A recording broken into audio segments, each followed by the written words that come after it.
తాకట్లో ఉన్న మీ బంగారాన్ని విడిపించి ఆ రోజు ఆన్లైన్ రేటుకి కొంటాం. Sharma gold company. నమస్కారం, సుమన్ టీవీకి స్వాగతం. ముందుగా సుమన్ టీవీ ప్రేక్షకులకు శ్రీ విశ్వావసునామ ఉగాది శుభాకాంక్షలు. ఈ విశ్వావసునామ సంవత్సరం ద్వాదశ రాశుల వారికి ఎలా ఉండబోతుంది, ఏ రాశుల వారికి ఎటువంటి శుభ అశుభ ఫలితాలు ఇవ్వబోతున్నాయి, గ్రహ సంచారాలు ఎలా ఉన్నాయి, అలాగే ఎటువంటి పరిహారాలను పాటించుకోవాలి, ఈ విషయాన్ని తెలియజేసేందుకు మనతో పాటు ఉన్నారు ప్రముఖ జ్యోతిష్య రత్న జ్యోతిష చక్ర వైభవ నిపుణ డాక్టర్ రాళ్ళపల్లి రవికుమార్ గారు. గురుగారు నమస్కారం. నమస్కారం. గురుగారు, కొత్త సంవత్సరంలోకి ఎంటర్ అవ్వబోతున్నాం. మరి కొత్త సంవత్సరం ఎలా ఉండబోతుంది ద్వాదశ రాశుల వారికి అని తెలుసుకునే ముందు గ్రహాల సంచారం ఎలా ఉంది, ముఖ్యంగా 4 గ్రహాలు మనకి ప్రతి సంవత్సరం మారేది, ఈ 4 గ్రహాల సంచారం ఎలా ఉంది, ఎలాంటి ఫలితాలు ఇస్తున్నాయి? శరదిందు సమాకారే పరబ్రహ్మ స్వరూపిణి వాసరాపీఠ నిలయ సరస్వతి నమస్తుతే. సుమన్ టీవీ ప్రేక్షకులకి నూతన సంవత్సర ఉగాది శుభాకాంక్షలు.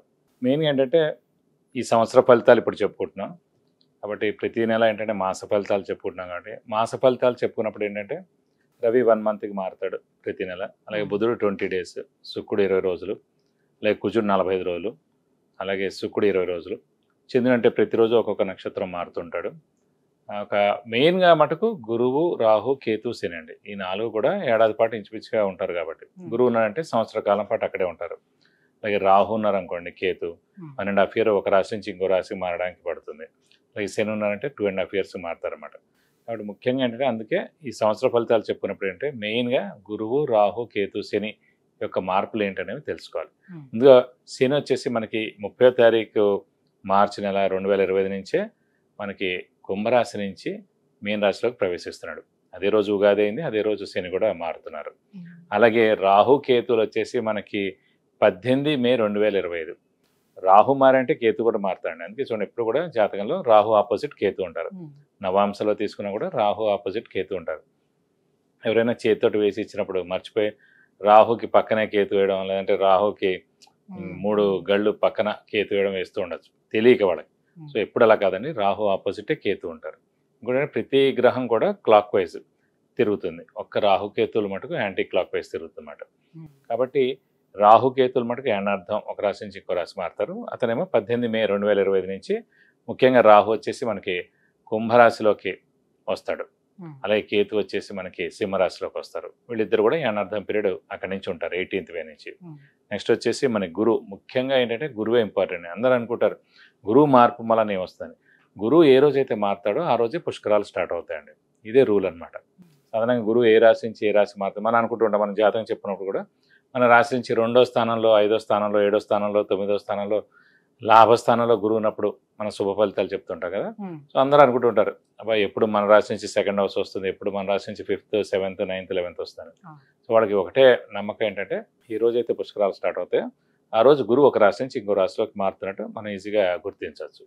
ఇంకోటి అంటే ముఖ్యంగా చాలామందికి అంటే ఇప్పుడు కొంతమందికి వివాహం కాని వారు ఉంటారు, సంతానం లేని వారు ఉంటారు, ఉన్నత చదువు గురించి వెళ్ళిన వాళ్ళు ఉంటారు, అలాగే ఫారెన్ విజిట్స్ కానీ, ట్రావెల్స్ కానీ, అంటే అసైన్మెంట్స్ కానీ గురించి వెళ్తారు, కొత్త జాబ్ గురించి, ప్రమోషన్స్ గురించి, అలాగే సంతానం, గృహం, వాహనం ఇవన్నీ కూడా మనం చెప్పుకోవాలంటే కనుక గురువు యొక్క మార్పుతోటే చెప్పాలన్నమాట.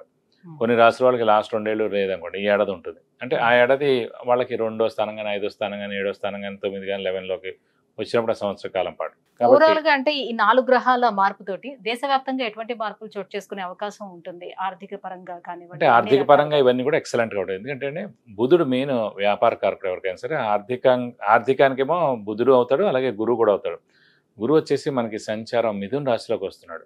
మిథున రాశి అధిపతి బుధుడు అండి. సో ఎప్పుడైతే మిథున రాశి అధిపతి బుధుడిని ఈ గురువు కలుస్తాడో, అంటే ఆ మిథున రాశిలోకి వచ్చే సంవత్సర కాలం పాటు ఉంటాడో, సో వ్యాపార అభివృద్ధి ఉంటుంది, దేశాభివృద్ధి ఉంటుంది, అన్ని విధాలు కూడా చాలా బాగుంటుంది. ప్లస్ చాలా మంది అంటే ఇంకా వ్యాపారం విపరీతంగా పెరుగుతుంది, ఎక్స్పోర్ట్ కానివ్వండి, ఇవన్నీ కూడా విపరీతంగా పెరుగుతాయి అనమాట. వాతావరణ పరిస్థితుల్లో ఎటువంటి మార్పులు? వాతావరణం కూడా చాలా బాగుంటుంది. ఎందుకంటే శని కూడా మనకి గురువు స్థానం అయిన మీన రాశిలోకి వస్తున్నాడు. ఇంకోటి ఏంటంటే ఆధ్యాత్మిక కారకుడు శని, గురువు, కేతు కూడా అండి. అలాంటి ఆధ్యాత్మిక కారకుడైన శని వచ్చేసి మనకి గురువు రాశి అయిన మీన రాశిలోకి ఉంటాడు కాబట్టి సో ఆధ్యాత్మిక వాతావరణం 2.5 years పరిపూర్ణంగా ఉంటుందని చెప్పుకోవచ్చు. శత్రు దేశాల నుంచి వివాదాలు కానీ అలాంటి చోటు చేసుకుని అలాంటివి ఉండవు. అలాంటివి అయితే ఏ ఇబ్బంది ఉండదు, ఖచ్చితంగా ఉండదు. జూన్ తర్వాత నుంచి ఇలాంటి ప్రాబ్లమ్స్ అన్ని కూడా తీరిపోతాయి. కొన్ని రోజులు ఏంటంటే కుజుడు కూడా నీచ స్థానంలో ఉంటాడు అన్నమాట కర్కాటక రాశిలో ఈ మే, జూన్ సమయాల్లో. ఒకసారి జూన్ వెళ్ళిపోయిన తర్వాత నుంచి మటుకు ఎలాంటి ప్రాబ్లమ్స్ ఉండవు దేశానికి మటుకు. గురుగారు, మరి శ్రీ విశ్వావసునామ సంవత్సరం మేషరాశి వారికి ఎలా ఉండబోతుంది? వీళ్ళకి ఈ 4 గ్రహాలు ఎంత సపోర్టివ్ గా ఉన్నాయి? తప్పకుండా అమ్మా. మేషరాశి అనగానే మనకి అశ్విని 1, 2, 3, 4 పాదాలు, భరణి 1, 2, 3, 4 పాదాలు, కృతిక 1వ పాదం, ఈ నక్షత్రాల సమూహంతో మనకి మేషరాశిలోకి వస్తుంది. వీరు మటుకు కొంచెం మిశ్రమంగా ఉందని చెప్పుకోవాలి. ఎందుకంటే మొన్నటిదాకా వీళ్ళకి గురుబలం, శనిబలం, రాహుబలం, కేతుబలం పరిపూర్ణంగా ఉండేవి. ప్రస్తుతం మటుకు గురుబలం తగ్గింది, ఎందుకంటే తృతీయ స్థానంలోకి వచ్చాడు. అలాగే శని వచ్చేసి ఏలినాటి శని స్టార్ట్ అయింది. 30th మార్చి నుంచి ఏలినాటి శని స్టార్ట్ అవుతుంది. కాబట్టి వ్యయ స్థానంలోకి శని వస్తున్నాడు.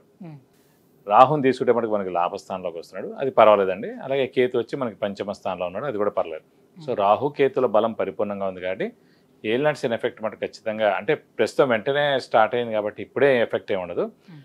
ఫస్ట్ 2.5 years మటుకు మిశ్రమంగా ఉంటుంది, తర్వాత మటుకు కొంచెం ఉధృతంగా ఉంటుంది. ఎందుకంటే కుజుడికి శనికి అస్సలు పడదు. ఇంకోటంటే మేషరాశిలోనే శని నీచ స్థానం అనమాట.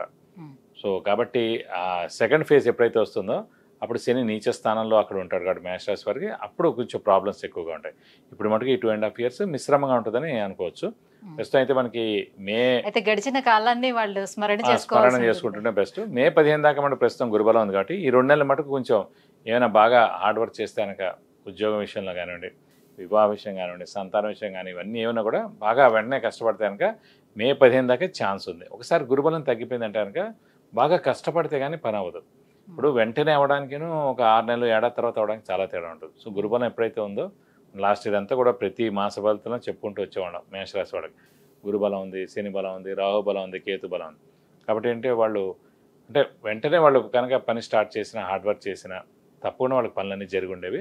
కొంతమంది మ్యాక్సిమం చాలామందికి జరుగుతూ ఉంటాయి, కానీ కొంతమంది బద్దకించేవాళ్ళు, తర్వాత చూద్దాం అనేవాళ్ళు, మనకేం ప్రాబ్లం లేదు మనకి ఆటోమేటిక్గా జరుగుతుంది అనుకున్నాం. అలాంటి వాళ్ళకి మటుకు గురుబలం మటుకు కొంచెం ఇబ్బంది పెడుతుందన్నమాట. అది డిలే అవుతుందండి. ఏదైనా సరే ఏది జరగక మాందండి, ఖచ్చితంగా అన్నీ జరుగుతాయి. కానీ ఏంటంటే మనస్ఫూర్తిగా చేసింది ఏంటంటే డిలే లేకుండా ఉంటుంది. మనస్ఫూర్తిగా చేసిందేను, మంచి సమయంలో చేసిందేను, దైవబలం దైవానుగ్రహం ఉన్న సమయంలో మనం చేసే పని ఏదైనా సరే తప్పకుండా సత్ఫలితాలను ఇస్తుంది అన్నమాట. గురుగారు, గురుబలం ఉంది అని అంటున్నారు కదా, ఎంతవరకు తక్కువ ఉంటుంది? ఎందుకంటే 3వ స్థానంలో ఉన్నటువంటి గురువు ఎటువంటి ఫలితాలను ఇస్తాడు? మళ్ళీ ద్వితీయ స్థానంలో ఉన్నంతసేపు గురువు సత్ఫలితాలను ఇచ్చాడని. తృతీయం ఎప్పుడైతే వెళ్ళిపోయిందో, తృతీయ స్థానం అంటే జనాల సహాయ సహకారాలు, అలాగే గోల్డ్ స్థానం, అలాగే మనకన్నా చిన్న బ్రదర్స్ కానీ సిస్టర్స్ కానీ ఏముందో అది తమ్ముడు స్థానం కానీ సోదరి స్థానం కానీ, సో వాళ్ళకి చాలా బాగుంటుంది. అలాగే జనాల సహాయ సహకారాలు ఉంటుంది. కానీ గురుబలం మటుకు మనకు 50% ఉన్నట్టన్నమాట. సో 50% లేనట్టే. కాబట్టి బాగా కష్టపడితే కానీ పనులు జరగవు. ఇంకోటి ఏంటంటే మేషరాశికి యోగకారకుడు, భాగ్యాధిపతి, యోగకారకుడు, లక్ ఫేవర్ చేసే గ్రహమే గురువు అండి. సో అలాంటి గ్రహం అయిన గురువు మనకి తృతీయ స్థానంలో ఉన్నాడు కాబట్టి మిశ్రమ ఫలితాలను ఇస్తారన్నమాట. సో గురుబలం మటుకు మిశ్రమంగా ఉందని మనం అనుకోవాలి. ఆరోగ్యమే మహాభాగ్యం అంటారు. మరి ఆరోగ్య పరిస్థితి ఎలా ఉంటుంది అంటే ప్రస్తుతం అయితే ఆరోగ్యం బాగానే ఉంటుందని. ఎందుకంటే ఏలినాటి శని మొన్నే అంటే ఇప్పుడు 30th మార్చి నుంచే స్టార్ట్ అవుతుంది కాబట్టి వెంటనే ఎఫెక్ట్ దానిది ఏమి ఉండదు. నెక్స్ట్ ఫేజ్ ఎప్పుడైతే వస్తుందో అప్పుడు ఉంటుందండి. కాబట్టి ఇప్పుడు మటుకు ఆరోగ్యం, పెద్దవాళ్ళు, చిన్నపిల్లలు, ఇంట్లో ఉన్న వాళ్ళందరూ కూడా మేషరాశి వారికి ఆరోగ్యపరంగా ఈ సంవత్సర కాలం అంతా కూడా బాగానే ఉంటుందని చెప్పుకోవాలి. సో ఏలినాటి శని ఇప్పుడే ప్రారంభం అవుతుంది, మరి స్థానచలనం కూడా ఉంటుందా వీళ్ళకి? ఇప్పుడే స్టార్ట్ అవుతుందా? ఈ విషయంలో కూడా స్థానచలనం తప్పకుండా ఉంటుందండి. ఒకసారి ఏలినాటి శని స్టార్ట్ అయిందంటే తప్పకుండా స్థానచలనం ఉంటుంది. అది ఇల్లు మార్పు కానీ, ఉద్యోగ మార్పు కానీ, ట్రాన్స్ఫర్ అవడం కానీ, లేదంటే వేరే ఊరికి వెళ్ళడం కానీ, లేదంటే ఫారెన్కి మొత్తానికి షిఫ్ట్ అయిపోవడం కానీ, ఫారెన్లో జాబ్ రావడం కానీ, ఇలాంటివన్నీ కూడా అవకాశం ఉంది. కాబట్టి ఫారెన్ ఎవరైతే వెళ్ళాలనుకుంటున్నారో ఇది సరైన సమయం అనమాట. సో వారు బాగా కష్టపడితే ఖచ్చితంగా ఫారెన్ వెళ్ళేందుకు అవకాశం ఉంది. అలాగే ఉన్నత చదువు గురించి ఎవరైనా విద్యార్థులు ఎవరైతే ఉన్నారో ఉన్నత చదువు గురించి ట్రై చేస్తే వాళ్ళు కూడా తప్పకుండా ఫారెన్ వెళ్ళేందుకు అవకాశాలు ఎక్కువగా ఉన్నాయి. మరి ఎటువంటి పరిహారాలను పాటించాలంటారు ఏలినాటి శని కోసం, గురు బలం కోసం ఎలాంటి పరిహారాలు? ప్రస్తుతం ఏంటంటే గురువు పర్వాలేదని తృతీయ స్థానంలో ఉన్నా కూడా శనికి మటుకు తప్పకుండా పరిహారాలు చేసుకుంటే మంచిది ఇప్పటి నుంచి. ఎందుకంటే మేషరాశికి అధిపతి కుజుడు అండి, శనికి కుజుడికి అస్సలు పడదన్నమాట. కాబట్టి మనం ముందు నుంచే అలర్ట్ అవుతే కనుక మంచిది. కాబట్టి ప్రతి శనివారం మన చేతిలో ఉన్నది విద్య ఒకటే అన్నమాట. ప్రతి శనివారం ఉపవాసం అనేది ఉండడం చాలా మంచిది. సైంటిస్టులు చెప్తున్నారు, డాక్టర్స్ చెప్తున్నారు, అందరూ చెప్తారు ఉపవాసం ఉంటే కనుక చాలా మంచిదని.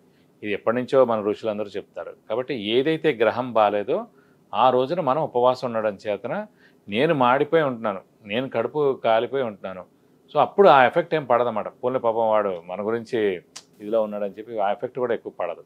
కాబట్టి ఉపవాసం పరిపూర్ణంగా ఉంటాయి కనుక తప్పకుండా ప్రతి శనివారం ఇప్పటి నుంచి 7.5 ఏళ్ళు ఫిక్స్డ్గా పెట్టుకుంటే సరిపోద్ది. ఏలినాటి శని అయ్యేదాకా మనం ఖచ్చితంగా ప్రతి శనివారం ఉపవాసం ఉంటే చాలా మంచిది.